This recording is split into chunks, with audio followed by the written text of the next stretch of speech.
Olá, meus amigos, olá, igreja confinada.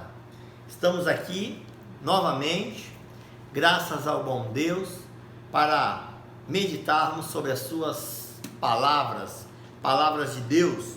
Quero convidar você a abrir aí a sua Bíblia na primeira epístola de João, capítulo 4.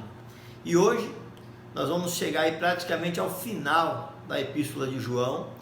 Eu vou fazer esse fechamento do capítulo 4 e do capítulo 5, e aí a gente finaliza essa série de estudos de 1 João. Quero convidar você, nesta oportunidade de meditação, a você, se desejar, fazer uma oração, entregando a Deus esse tempo, esse momento, e também pedindo a Ele que lhe esclareça o seu amor e a sua vontade. Ore comigo.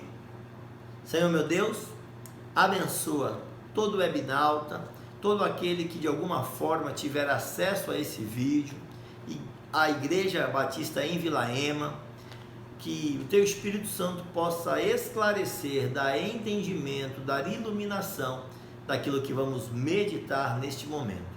Esta é a nossa oração, no Teu santo nome, Senhor Jesus. Amém.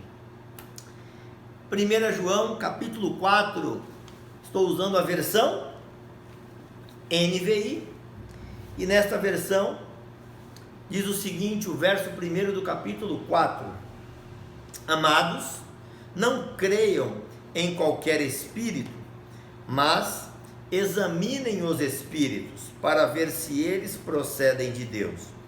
Porque muitos falsos profetas têm saído pelo mundo. Vocês podem reconhecer o Espírito de Deus deste modo: todo espírito que confessa que Jesus Cristo veio em carne procede de Deus. Mas todo espírito que não confessa Jesus não procede de Deus. Este é o espírito do anticristo, acerca do qual vocês ouviram que está vindo, e agora já está no mundo. Filhinhos, vocês são de Deus e os venceram, porque aquele que está em vocês é maior do que aquele que está no mundo. Eles vêm do mundo, por isso que falam procede do mundo, e o mundo os ouve. Nós viemos de Deus, e todo aquele que conhece a Deus nos ouve, mas quem não vem de Deus não nos ouve. Desta forma, reconhecemos o espírito da verdade e o espírito do erro. Muito legal, João, ele começa neste momento a dar aí mais uma característica dos testes, né?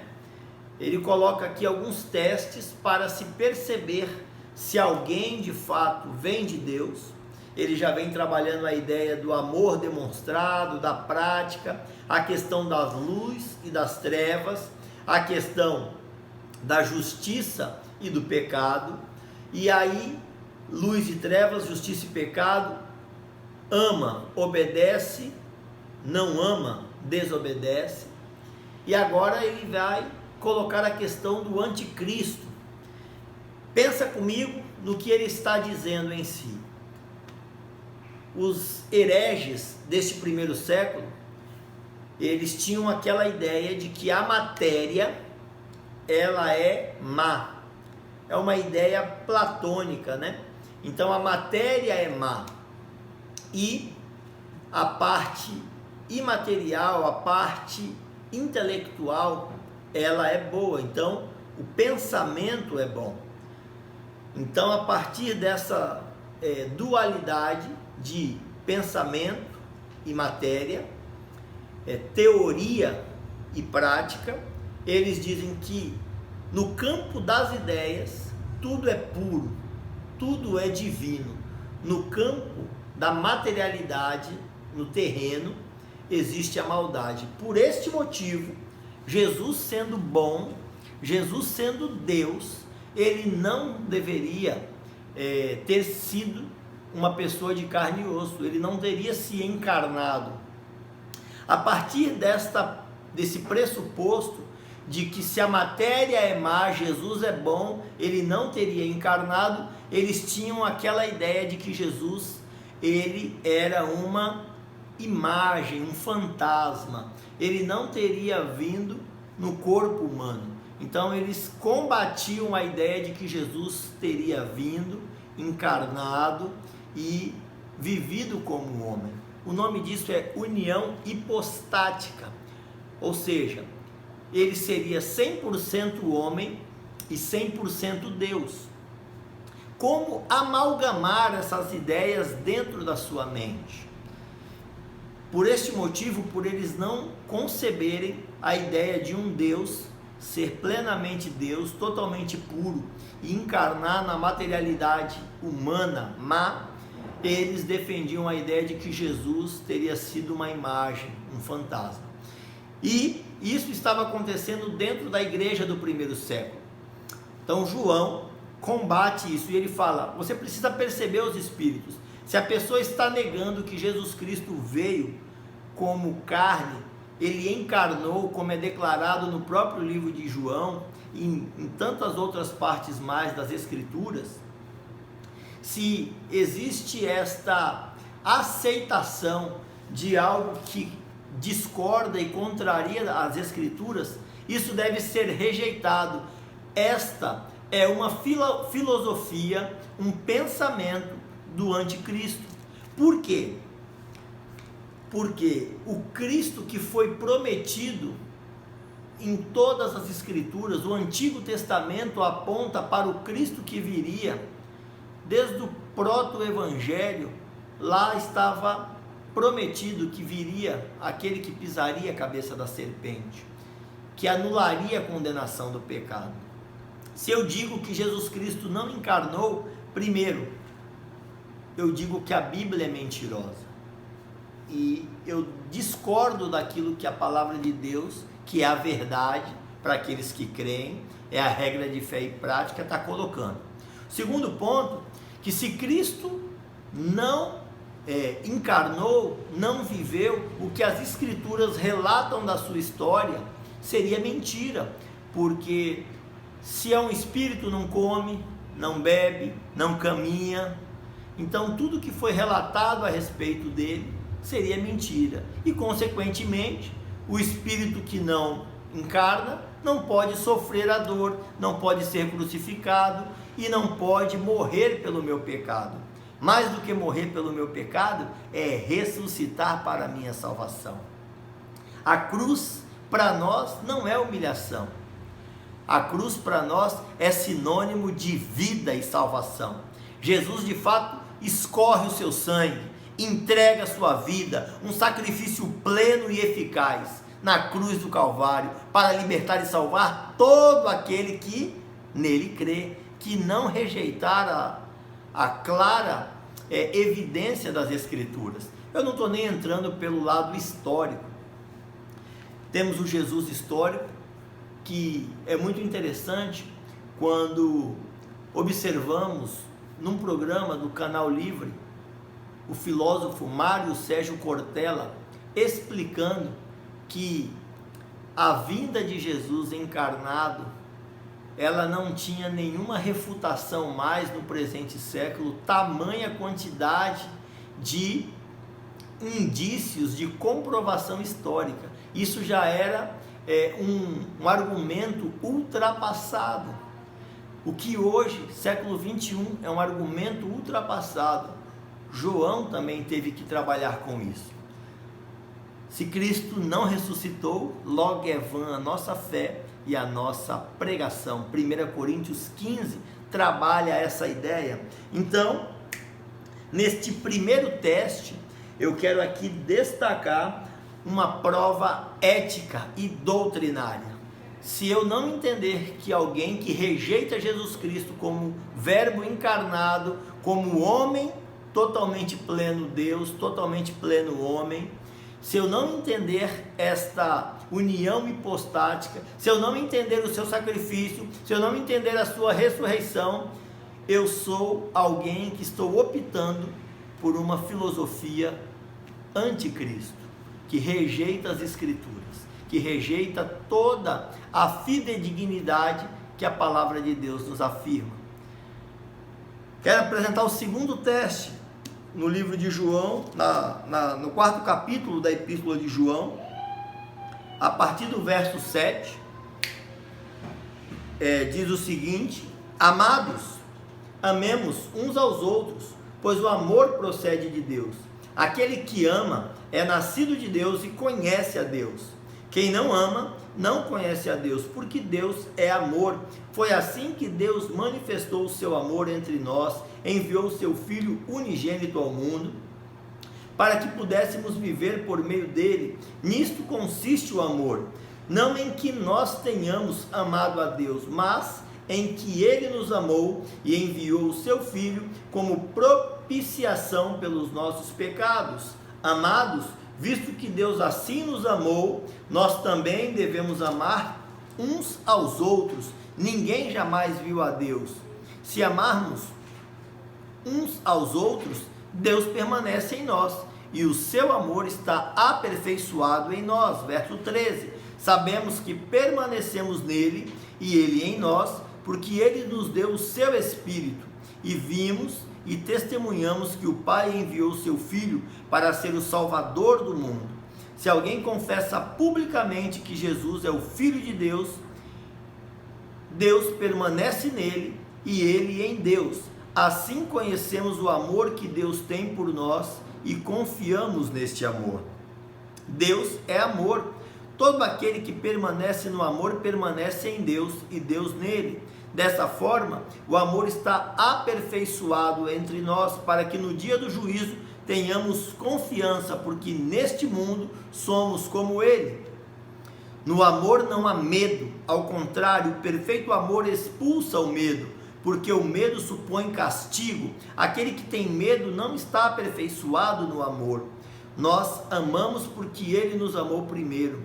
Se alguém afirmar eu amo a Deus, mas odiar o seu irmão, é mentiroso, pois quem não ama seu irmão, a quem vê, não pode amar a Deus a quem não vê.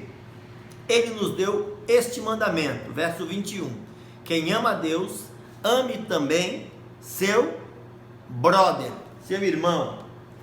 Então, meus amigos, deixa eu te falar, esse segundo teste é um teste muito interessante, que é chamado de teste ou prova de amor fraternal. João, do verso 7 até o final, verso 21, ele vai discorrer sobre o amor fraternal, sobre essa questão deste relacionamento prático. E aí ele destaca, primeiro, o exemplo de Deus que nos ama antes de nós amarmos a Deus. A Bíblia é clara, o livro de Romanos também diz isso, que Deus nos amou antes de nós amarmos a Ele, quando ainda éramos pecadores. Então, Deus não olhou e viu uma atitude boa em nós para habilitar nele o processo de amor a partir de um amor que iniciou em mim. Não é isso.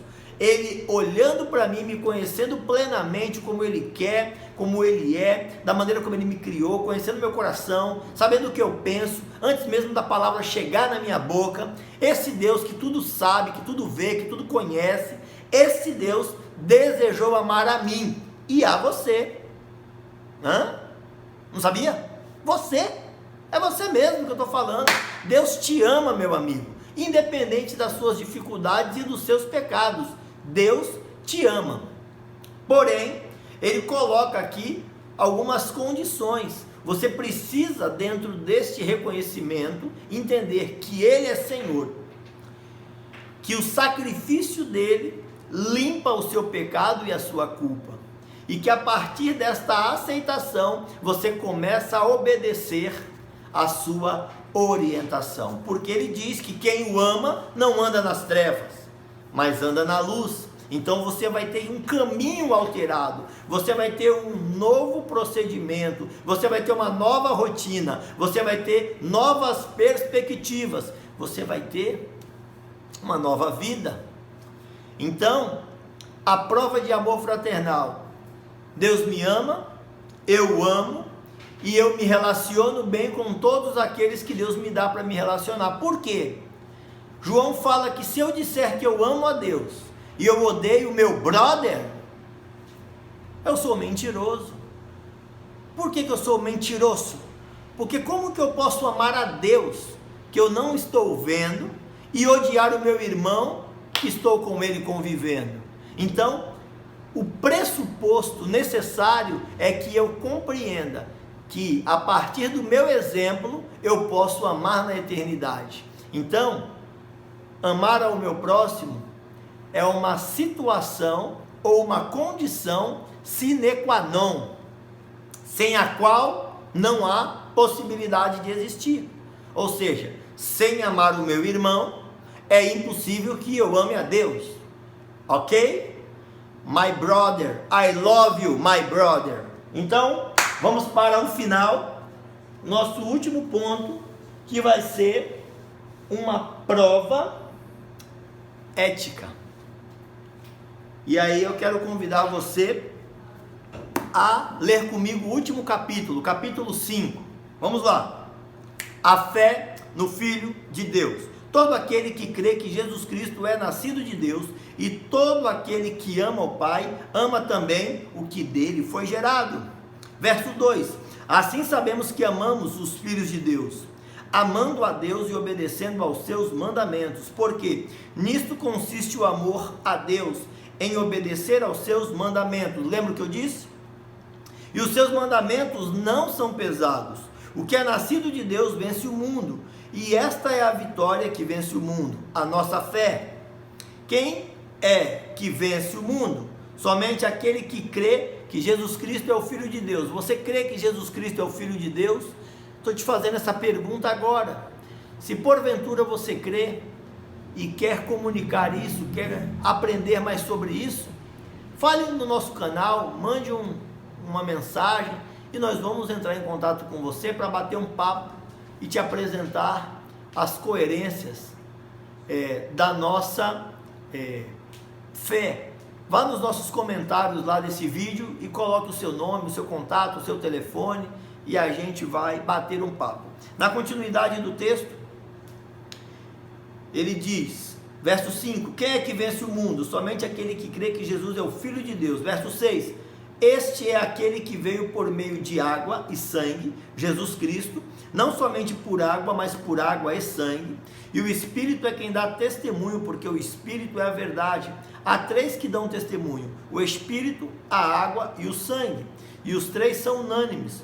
Nós aceitamos o testemunho dos homens, mas o testemunho de Deus tem maior valor, pois é o testemunho de Deus que ele dá acerca de seu Filho. Quem crê no Filho de Deus tem em si mesmo esse testemunho. Quem não crê em Deus o faz mentiroso, porque não crê no testemunho de Deus acerca do seu Filho.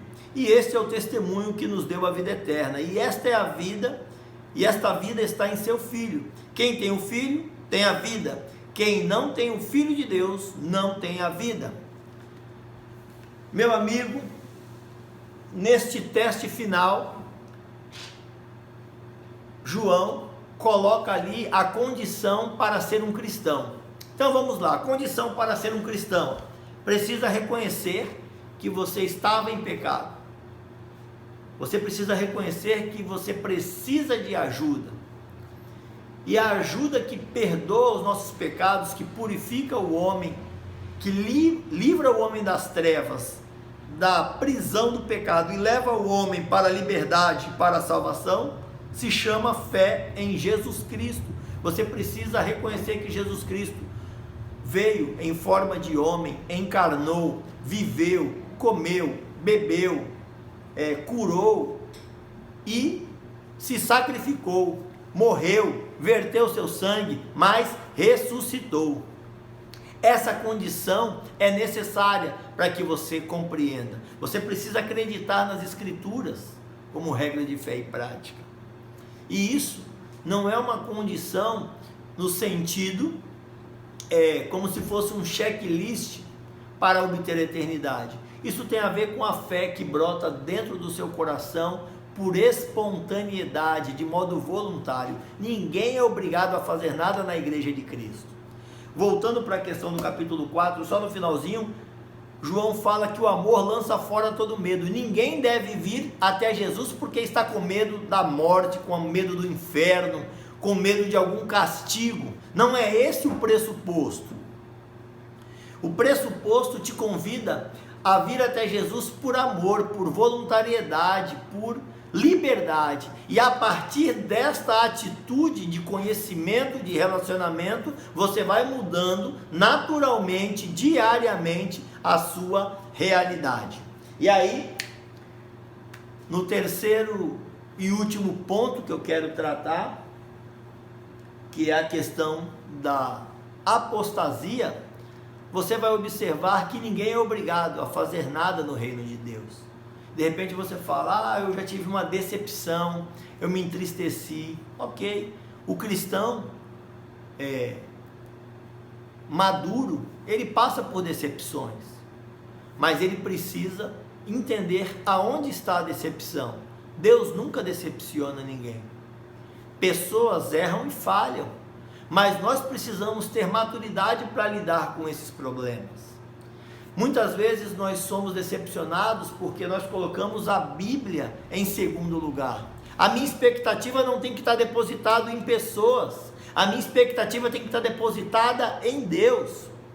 É Ele quem é o dono da vida, é Ele quem é o autor e consumador da nossa fé, é Ele quem é o Salvador, é Ele quem é o meu amor, e a partir dele eu consigo me relacionar com o próximo, porque o amor dele é tão grande que invade, muda meu coração, minha forma de pensar, meu jeito de falar, e a partir dali uma nova criatura começa a se formar.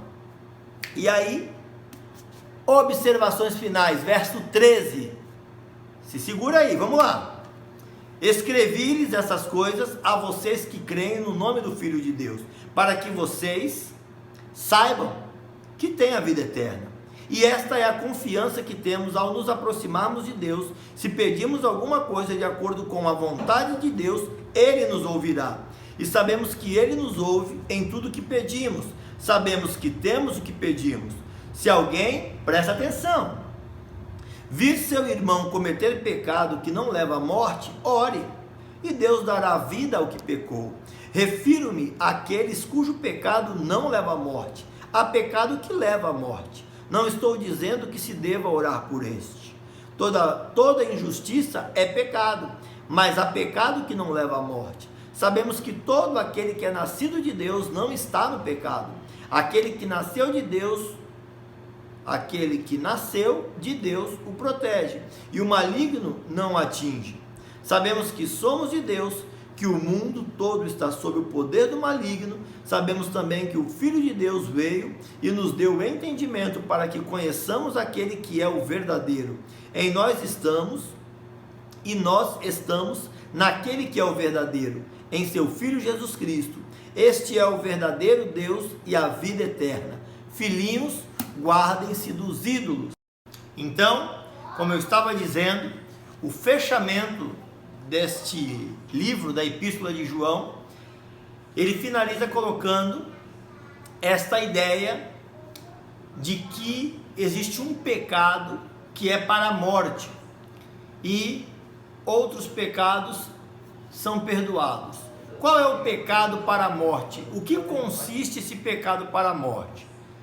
Consiste naquele que, mesmo tendo aprendido que Jesus Cristo veio em carne, que Jesus Cristo viveu, que Jesus Cristo morreu, que Jesus Cristo ressuscitou, ainda assim, depois de todo esse conhecimento, depois de ter aceito as Escrituras, depois de ter convivido com a realidade dos santos, com a realidade do Evangelho, depois de ter sido iluminado, você retroage e você negue que Jesus Cristo veio em carne, morreu, viveu, você negue essa materialidade de Jesus, a sua encarnação, e você volte a achar que Jesus Cristo foi apenas uma imagem, uma ilusão ou um corpo espiritual. Então, a partir desta atitude de mudança de perspectiva, João apresenta isso como um pecado para a morte, ou seja, aquele que conheceu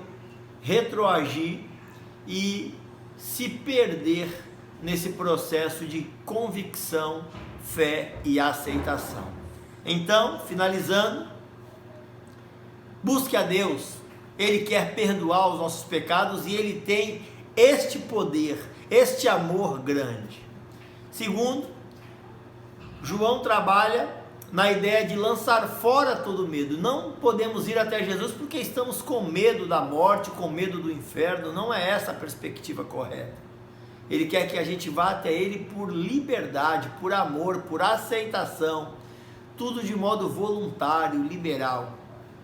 E por último, aqueles que creem em Jesus têm um padrão, reconhecem que o homem é pecador, tem o pecado herdado de Adão, reconhecem que Deus enviou seu Filho único, Jesus Cristo, para vir a essa terra de modo virginal. Então ele desceu dos céus, foi encarnado, viveu como homem, sendo totalmente Deus e totalmente homem, união hipostática, viveu entre nós, caminhou, conviveu, comeu, bebeu, teve um corpo humano, se sacrificou por voluntariedade, por amor a nós, sofreu, morreu na cruz do Calvário, foi oferecido como sacrifício, morreu, ressuscitou e vivo está e voltará para buscar a sua igreja. Venha fazer parte da igreja de Cristo. Estamos vivendo na igreja confinada, muitas pessoas estão entediadas, querem sair das suas casas, querem comprar, querem ir para o cabeleireiro, querem ir gastar, querem ir bater papo. Calma, nesse momento papo virtual, nesse momento café com a sua família, curta seus filhos, curta sua família, interaja, brinque, tenha carinho, descanse, abrace, beije os seus familiares. Deus te abençoe. Estamos nesse momento multiplicados e nunca encerrados. Até amanhã, se Deus permitir.